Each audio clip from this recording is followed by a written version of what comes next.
Skin care scam కాదు, కానీ skin care ఇండస్ట్రీలో జరిగే స్కామ్స్ చాలా ఉన్నాయి. If you don't want to waste your money, watch this video.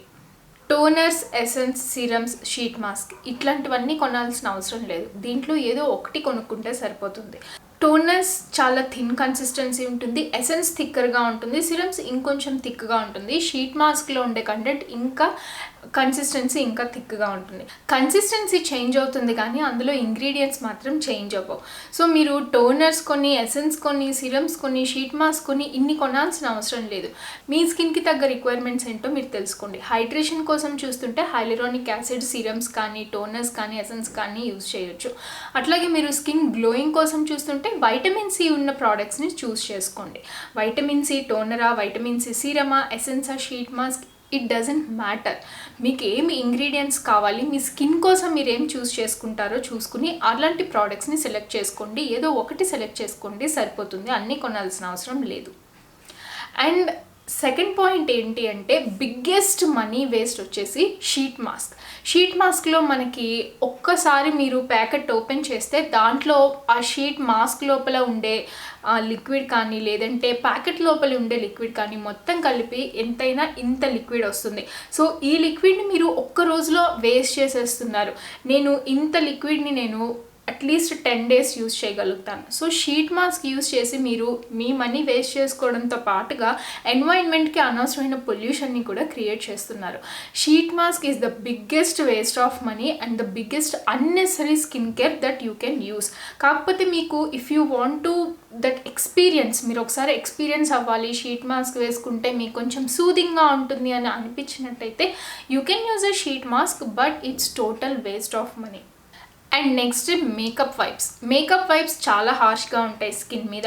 Makeup వైప్స్తో మీరు ఇట్లా వైప్ చేసినప్పుడు అన్నెసరీగా మీరు స్కిన్ని పుల్ చేస్తున్నారు. సో మీరు ఇట్లా స్కిన్ని పుల్ చేసినప్పుడు మీకు రింకిల్స్ కూడా ఎక్కువ వచ్చే అవకాశం ఉంటుంది. ఆల్సో మేకప్ వైప్ మీకు రియల్గా మేకప్ రిమూవ్ చేయదు, ఉన్న మేకప్ని కొంచెం రిమూవ్ చేస్తుంది. మిగతా మీ స్కిన్ మీద ఉన్న మేకప్ని మీరు అదే ప్లేస్లో రబ్ చేస్తున్నారు కానీ మీరు రిమూవ్ చేయట్లేదు. అండ్ ఆల్సో మేకప్ వైప్స్ కూడా ప్లాస్టిక్ ఉంటుంది అందులో. సో బయోడిగ్రేడబుల్ కాదు. మీ మనీ వేస్ట్ చేసుకోవడంతో పాటుగా అగైన్ మీరు ఎన్వైరన్మెంట్కి అనవసరమైన వేస్ట్ని క్రియేట్ చేస్తున్నారు. సో మేకప్ వైప్స్ని అస్సలు యూజ్ చేయకండి, యూజ్లెస్ థింగ్ అది. దానికన్నా మీరు ఎఫోర్డబుల్ రేంజ్లో ఉండే క్లెన్జింగ్ బామ్స్ కానీ, క్లెన్జింగ్ ఆయిల్స్లో కానీ ఇన్వెస్ట్ చేయండి. క్లెన్జింగ్ ఆయిల్స్ కానీ, క్లెన్జింగ్ బామ్స్ కానీ చాలా బాగా పనిచేస్తాయి మీకు సన్ స్క్రీన్ రిమూవ్ చేయడానికి, మేకప్ రిమూవ్ చేయడానికి. అలాగే మీకు acne prone and oily skin ఉందనుకోండి, బ్లాక్ హెడ్స్, వైట్ హెడ్స్ని రిమూవ్ చేసి స్కిన్ని చాలా డీప్గా క్లెన్స్ చేయడానికి కూడా మీకు ఆయిల్ క్లెన్జర్స్, క్రీమ్ క్లెన్జర్స్ ఇట్లాంటివి హెల్ప్ అవుతాయి. సో డబుల్ క్లెన్జింగ్ చేసుకోవాలి, మేకప్ రిమూవ్ చేసుకోవాలి అనుకుంటే దాంట్లో ఇన్వెస్ట్ చేయండి. అంతేగాని అనవసరంగా మేకప్ రిమూవింగ్ వైప్స్లో ఇన్వెస్ట్ చేసి మనీ మాత్రం వేస్ట్ చేసుకోవద్దు. అండ్ స్కిన్ కేర్లో జరిగే ఇంకొక బిగ్గెస్ట్ స్కామ్ చెప్పనా, men skin care and women skin care. It doesn't matter.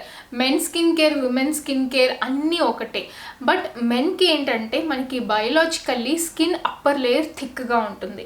So ఇంతకుముందు ప్రోడక్ట్స్ అయితే మనకి ఏమన్నా కొంచెం డిఫరెన్స్ కనిపించేదేమో, కానీ ఇప్పుడు మనకి ఉన్న యాక్టివ్స్ ఉన్నాయి కదా, vitamin C, hyaluronic acid, niacinamide, retinol, ఇట్లాంటివన్నీ కూడా మెన్ అయినా కానీ ఉమెన్ అయినా కానీ ఈక్వల్గా స్కిన్లోకి పెనెట్రేట్ అవుతాయి. జస్ట్ మనం ఏంటంటే ఎస్థెటిక్స్ కోసం చూస్తున్నాం. అంటే ఉమెన్ స్కిన్ కేర్ అయితే మనకి పింక్ ప్యాకేజింగ్ పైన గర్ల్స్ ఉంటారు, బట్ మెన్ స్కిన్ కేర్ అయితే మనకి ఆబ్వియస్లీ బ్లాక్ కలర్ ప్యాకేజింగ్ ఉండి పైన సమ్ మ్యాచో మ్యాన్ కనిపిస్తూ ఉంటాడు. సో మనకి బయట అవుటర్ ప్యాకేజింగ్ రీజన్స్ కోసం తప్ప men skin care, women skin care అస్సలు డిఫరెంట్ కాదు. చాలా పెద్ద మార్కెటింగ్ స్ట్రాటజీ అనమాట. సో మీరు అనవసరంగా ఎక్స్ట్రా 10 rupees పే చేయాల్సిన అవసరం లేదు. యూజువల్లీ మెన్కి ఆయిలీ స్కిన్ టైప్ ఉంటుంది. సో మీకు కూడా అట్లా ఉంటే జెల్ బేస్డ్ క్లెన్జర్స్ యూజ్ చేసుకోండి, జెల్ బేస్డ్ మాయిశ్చరైజర్స్ యూజ్ చేసుకోండి. అండ్ ఇప్పుడు జరుగుతున్న చాలా పెద్ద ట్రెండ్ ఏంటి అంటే collagen mask. Korean collagen mask, ఆ కొలాజిన్ మాస్క్, ఈ కొలాజిన్ మాస్క్ చాలా పెద్ద waste of money. Collagen molecule చాలా పెద్దగా ఉంటుంది. మీ స్కిన్లోకి కొలాజిన్ మాలిక్యూల్ పెనెట్రేట్ అవ్వడం ఇట్స్ ఇంపాసిబుల్. కొలాజిన్ మీరు స్కిన్లోకి ఇంప్రూవ్ చేసుకోవాలి అని అంటే మీరు ఫుడ్ ద్వారా ఇంప్రూవ్ చేసుకోవాలి, లేదంటే కొలాజిన్ పౌడర్స్ కానీ కొలాజిన్ ట్యాబ్లెట్స్ కానీ ఇట్లాంటివి ఉంటాయి, వాటి ద్వారా మీరు ఇంప్రూవ్ చేసుకోవాలి. Collagen mask, collagen sheet mask అనేది చాలా పెద్ద స్కిన్ కేర్ స్కామ్. అది దాంట్లో మీకు usually peptides, hyaluronic acid, vitamin C ఇట్లాంటి ఇంగ్రీడియంట్స్ ఉంటాయి. వాటి వల్ల మీకు స్కిన్ హైడ్రేటింగ్గా, గ్లోయీగా, ప్లంపీగా ఇట్లా అనిపిస్తుంది, కానీ కొలాజిన్ చేసేది ఏమీ లేదు అందులో. అనవసరంగా ఎక్స్పెన్సివ్ కొలాజిన్ మాస్క్ పర్చేస్ చేసి మనీ వేస్ట్ చేసుకోకండి. రీసెంట్ టైమ్స్లో నేను హెయిర్ గమ్మీస్ చాలా ఎక్కువ చూస్తున్నాను. Hair gummies and nail gummies చాలా పెద్ద వేస్ట్ ఆఫ్ మనీ.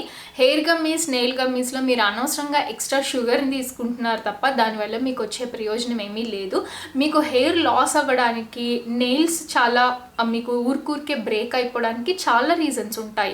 మీరు ఆ రీజన్ ఐడెంటిఫై చేయండి. Vitamin B12 deficiency, calcium deficiency, vitamin D deficiency, ఇట్లా చాలా ఉన్నాయి. ముందు మీరు బ్లడ్ టెస్ట్ చేయించుకుని ప్రాపర్గా డాక్టర్స్ని కన్సల్ట్ అయ్యి మీకు ఏదైనా వైటమిన్ డెఫిషియన్సీ ఉంటే దాన్ని ముందు ట్రీట్ చేయండి. స్ట్రెస్ తగ్గించుకోండి, హెల్తీ లైఫ్ స్టైల్ అలవాటు చేసుకోండి, ఫుడ్ ఇంప్రూవ్ చేసుకోండి. సో ఈ హెయిర్ గమ్మీస్, నెయిల్ గమ్మీస్ తిని అనవసరంగా మనం కొంచెం ఎక్స్ట్రా షుగర్ కన్జ్యూమ్ చేసి మీ గట్ హెల్త్ పాడు చేసుకోవడం తప్ప దానివల్ల మీ హెయిర్స్కి కానీ నెయిల్కి కానీ వచ్చిన యూజ్ ఏమీ లేదు. సో హెయిర్ గమ్మీస్ యూజ్ చేసిన తర్వాత మీ హెయిర్లో కానీ నెయిల్స్లో కానీ డిఫరెన్స్ కనిపించింది అంటే మీకు చాలా సివియర్ వైటమిన్ డెఫిషియన్సీ ఉందని అర్థము. బికాస్ అందులో చాలా చిన్న చిన్న అమౌంట్స్లో వైటమిన్స్ ఉంటాయి. సో ఆ చిన్న అమౌంట్ వైటమిన్ తీసుకుంటేనే మీకు అంత ఎఫెక్ట్ కనిపించింది అని అంటే మీ బాడీలో ఎంత డెఫిషియన్సీ ఉందో ఆలోచించుకోండి. సో ప్రాపర్గా డాక్టర్స్ని కన్సల్ట్ చేసి బ్లడ్ టెస్ట్ చేయించుకుని మీకేం డెఫిషియన్సీస్ ఉన్నాయో మీరు దానికి తగ్గ మెడిసిన్స్ తీసుకుని హెల్తీ ఫుడ్ తీసుకోండి. అంతేగాని అనవసరంగా ఇవి పర్చేస్ చేసి మనీ మాత్రం వేస్ట్ చేసుకోవద్దు. రీసెంట్గా నేను చూసి ఆలోచించి చెప్పిన అన్నెసరీ స్కిన్ కేర్ ప్రోడక్ట్స్ అయితే ఇవి. మీకు ఇంకేమన్నా థాట్స్ ఉండి మీకు ఇంకేమన్నా ఇది స్కామ్ అయి ఉండొచ్చేమో అని అనిపిస్తే కనుక నాకు కామెంట్స్లో చెప్పండి. నేను నెక్స్ట్ మళ్ళీ ఇంకొక వీడియో చేసి ఎక్స్ప్లెయిన్ చేస్తాను. So this is the video for today. హెల్ప్ఫుల్గా అనిపిస్తే, ఇన్ఫర్మేటివ్గా అనిపిస్తే డెఫినెట్గా వీడియోకి లైక్ చేయండి. ఇంకా ఇన్ఫర్మేటివ్ వీడియోస్ కోసం ఛానల్కి సబ్స్క్రైబ్ చేయండి. వేరే వాళ్ళకి హెల్ప్ అవుతుంది అనుకుంటే వాళ్ళకు కూడా షేర్ చేయండి. మళ్ళీ నెక్స్ట్ వీడియోలో కలుసుకుందాం.